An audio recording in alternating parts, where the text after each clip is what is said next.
Hello, Harold. How are you today? I'm good. How are you? Pretty good. Tell us a little bit something about this special car that's been sitting in your barn for the last 39 years. Well, it was in a movie called The Hunter with Steve McQueen, and we've always liked Steve. When he was playing in the other movies he made, we all called him Uncle Steve. So I guess that's how we got to like him.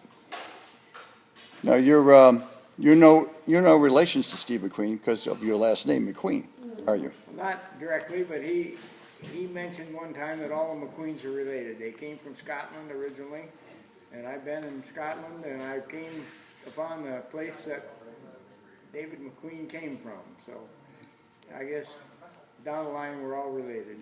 There you go. So tell us about this car. What is it?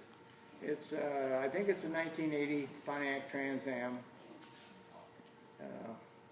I don't know if it was experimental car or whatever, but it's got a lot of numbers on the transmission that was maybe special. So That's cool. Now this is one of two cars that were actually. What happened to it?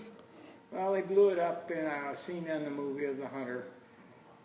Bandits were trying to get away, and they threw dynamite underneath of it, and it blew up, supposedly. They had it pieced together so it would come apart. That's nice. What a way to trade a brand new car. Yep. Yeah. When did you meet Steve McQueen? I met him when they were filming the movie.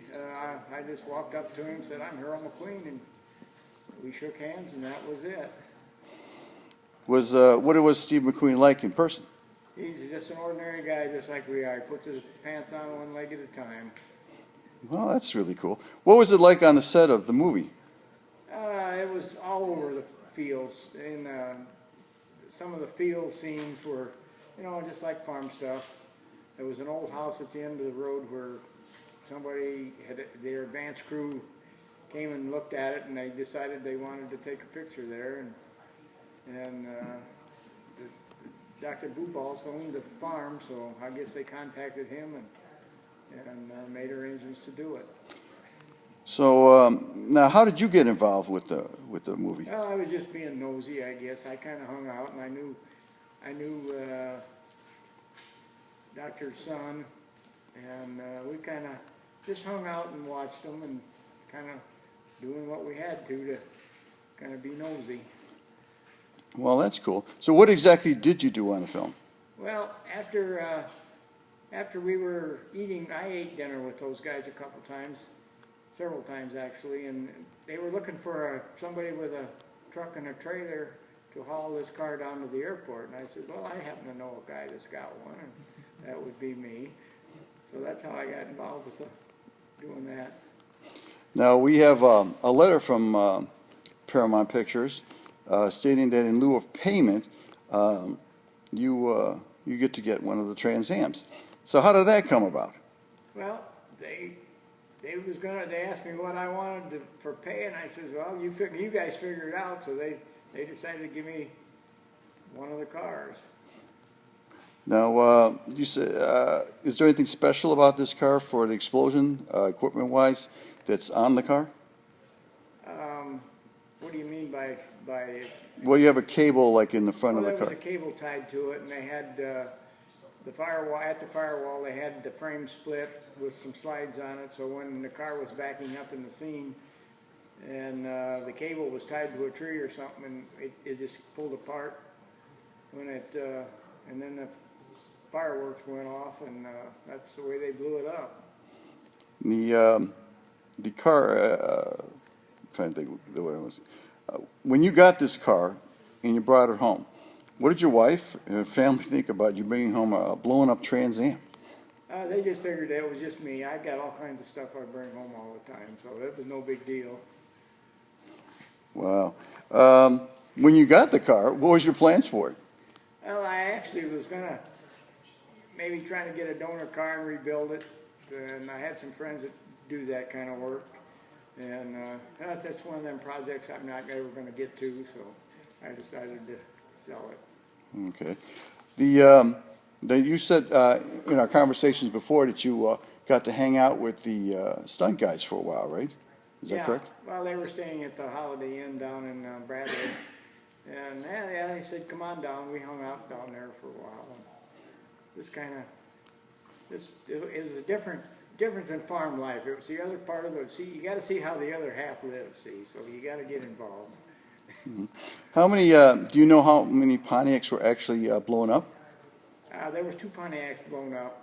There were six Pontiacs altogether, except for the last one, which was a boughten car, I believe. That they had to redo the scene because they didn't get it just right. So they redid the scene with this. It probably would be the 7th Pontiac, I guess. Yeah, that was a blowing up scene, explosion scene, yeah. right? Well, that's cool. Do you have any cool stories of hanging out with the crew or stunt guys, Steve It McQueen? was just kind of an oddity. I was 30, 40 years ago. I was just a getting down kid back then and just kind of nosy, I guess. Yeah, that's cool. What did Pontiac think of the fact that you got the #1 blown up car?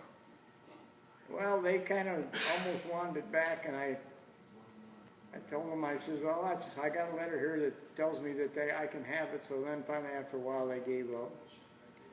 They was worried about getting it back on the road because it had never passed the EPA test, and I guess they finally decided it was blown up bad enough it wasn't going to get on the road again. That's cool. Now, where did you trailer you trailered both cars that were exploded? Right. I had this car on the trailer, and then they blew up the second one. They said, "Go get your trailer. We want to put the second one on there too. We got to get rid of it." So we loaded it on kind of on top, and you've got a picture of that. Cool. What did you do with the second one? Where did you deliver the second one to?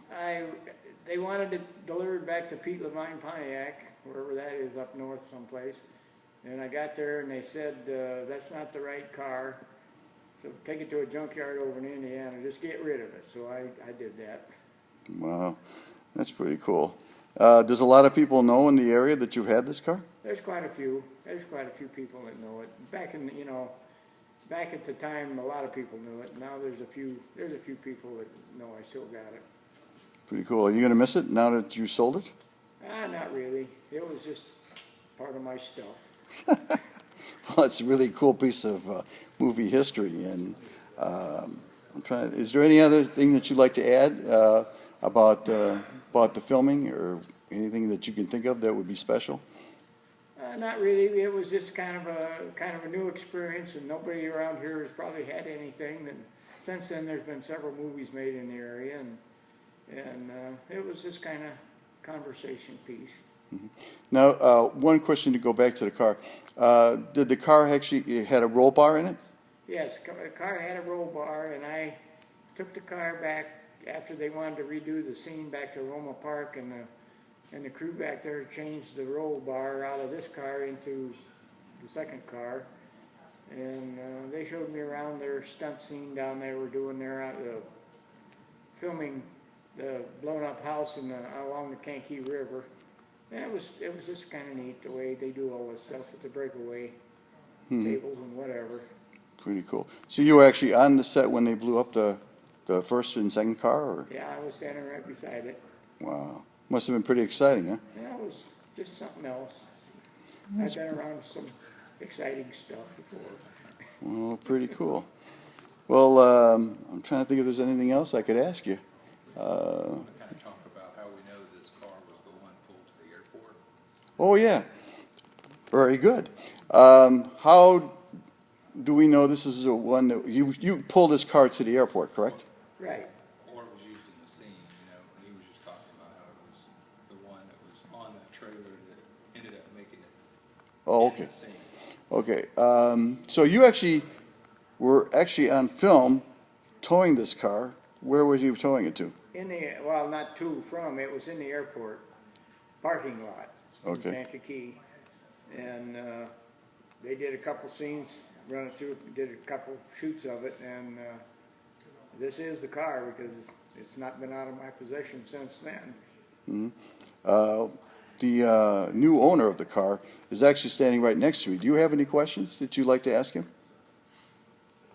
No, I think you've pretty much covered it. I mean, I just, you know, you think of anything we didn't talk about, Harold, really? Not really. I mean, I could probably go on lots of stories, but it's been time and kind of lose all the pertinent facts, I guess. Well, that's okay. We love stories, and you know, it's not every day you meet somebody that actually worked on a movie with Steve McQueen, who is, you know, a movie icon. And I know I personally would like to thank you for taking care of this vehicle and saving it from what would have happened if you had given it back to Pontiac. They'd have junked it. It went Wow. to the scrap pile. Now Wow. you have a piece of history. Yep, nice piece of history. So anyway, we thank you, Harold, for this interview and for keeping this piece of history alive. Thank you. Pleasure to meet you guys, and hope you have fun with it. I'm sure they will.